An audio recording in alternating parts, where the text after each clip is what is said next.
На туѓо име правел бесплатен пап тест. Во сведоштво за топ тема на Телма анонимна пациентка укажува како доктор ја злоупотребил скрининг програмата за рана детекција на рак на грлото на матката. Обелодени дека матичниот гинеколог на друга жена и го е направил бесплатниот пап тест што не се исследува. Тој во снимката што беше пуштена во емисијата во која гостин беше директорот на фондот Сашо Клековски, објаснува дека тоа го сторил за да ги исполни наложените цели за да земе пари од фондот и да не се соочи со казна. Нема објаснување зошто не за неа повикал на превентивен преглед. Ви кажав, тоа сте приморани. Приморани? Сите го прават, не можеме да цели да постигнеме и после казни. Ја и онака немам овие кои се по поликлиники, концесионери се викаат. Тие имаат илјадници картони од починати и пензионирани колеги и они се не знаат колку пари взимаат. Ние што сме вака настрана, имам сами опреми, простори. Да, ама мене тоа не ме интересира, како да ви кажам. А за пап, ако више еве што видите, кај мене папот го прави што не е овој редовниот таму што реда ради у државни болници, што го гледаат техничари, врвен цитолог. Ова, сакате ќе направам папка од врвен цитолог, ете без пари што се. Што ако е нешто по-големо? Не разбирате? Ама не правам ја што да не сум пишал цисти, мисти, имали. Тоа е рутинска работа. Реков само ради бројка се работи. Ваш коментар? Да. Значи, ова е еден од типот на злоупотреби, не е прв ни единствен.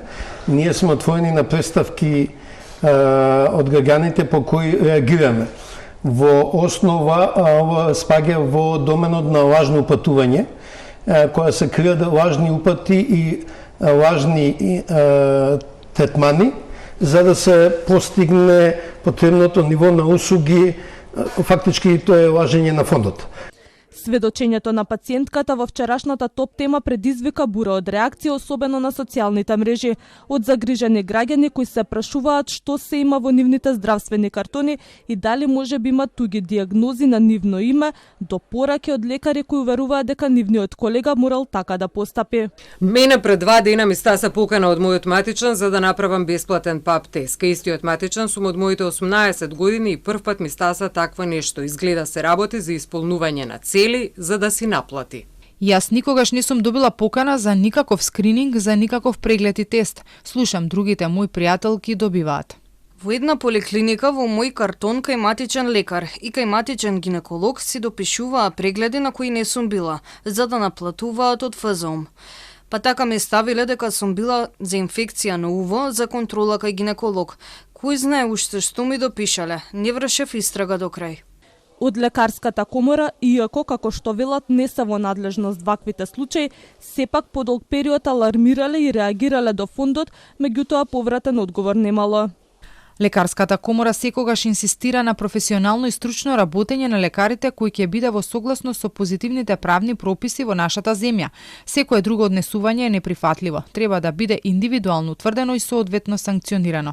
За целите што треба да ги остварат сите матични лекари, не само гинеколозите, досега неколку пати сме алармирале до Фондот за здравствено осигурување дека не се соодветни и сме побарале да бидат ревидирани во насока за да можат подобро да одговорат на потребата за заштита на здравието на пациентите, но и современите трендови на болести.